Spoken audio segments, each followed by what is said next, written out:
Welcome to Watch Yanqing Node News. All right, let's just cut right to the chase, shall we?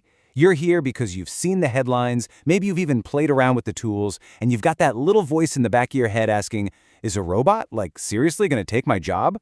Well, today, we're going to tackle that head on. This is your survival guide to what's happening right now. Okay, let's kick things off with a number that ought to wake you up. 491. What is that? That was the number of jobs being cut per day because of AI back in early 2025. Yeah, this isn't some sci-fi movie plot. This is the reality of the job market as we speak. But here's the thing. AI isn't coming for everyone equally. Oh no. It's got a type, and its type seems to be entry-level jobs. It's basically kicking the first rung out from under the career ladder. We're seeing jobs for junior workers, folks fresh out of school, drop by 13% in some fields.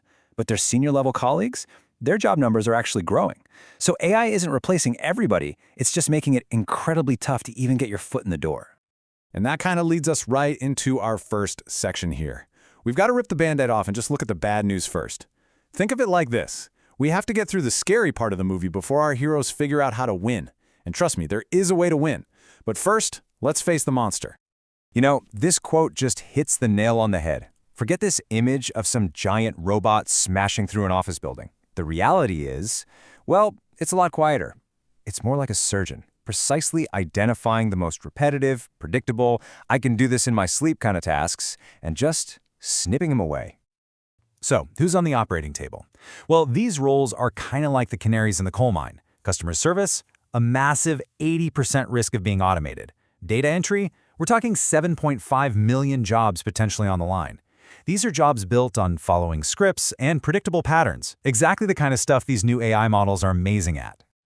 Okay, so after all of that, is that it? Are we all just, completely doomed? Should we start practicing bowing to our new robot overlords now? No. And this is where the whole story takes a really fascinating turn.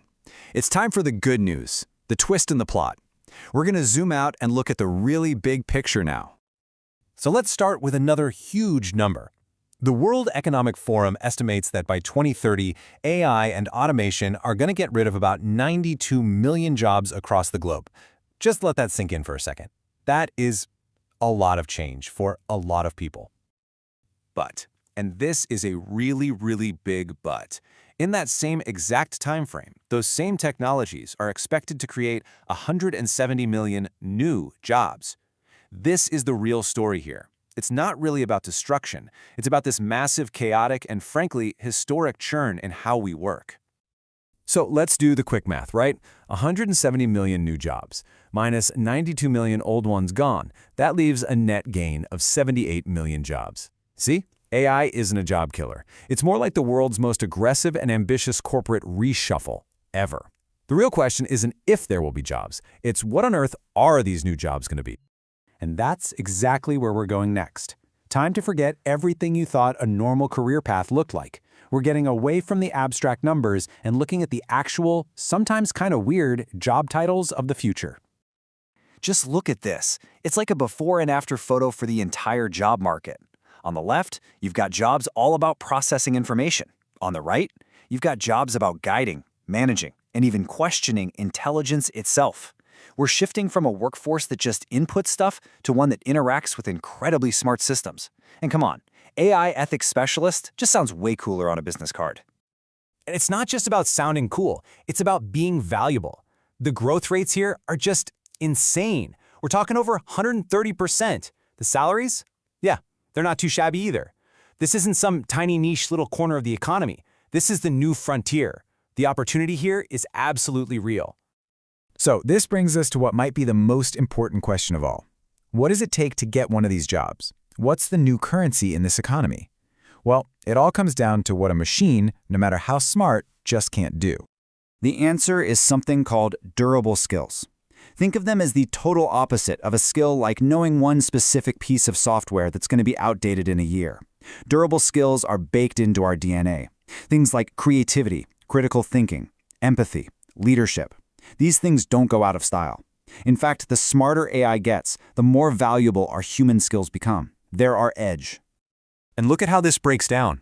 Yeah, of course, technical skills are still the biggest piece of the pie at 35%. You gotta know how the tech works, but check out the rest of it. Human-centric skills, collaboration, leadership. That's 65% of the pie, combined. The message couldn't be clearer. Your humanity is now your single greatest professional asset. Okay, so we've seen the threat, we've seen the massive opportunity, we know what skills matter. So now, for the most critical part, what do you actually do about all this? Let's break down a simple, clear action plan to future-proof your career, starting right now. Honestly, it really boils down to 3 key things. Number 1, master the tools. Don't be afraid of them, use them. Think of AI as your co-pilot, not your replacement. 2, double down on those human, durable skills. Deliberately work on being a better creative thinker, a better communicator. And 3, build your network. The rules of the game are being rewritten as we speak, and you got to connect with the people who are writing them. When you strip it all away, this whole conversation comes down to one really powerful idea. This isn't a battle. It's not you versus the machine. The future of work, of creativity, of pretty much everything is about partnership. It's about human plus machine. So the only real question left, the question I'll leave you with, is what are you going to build together?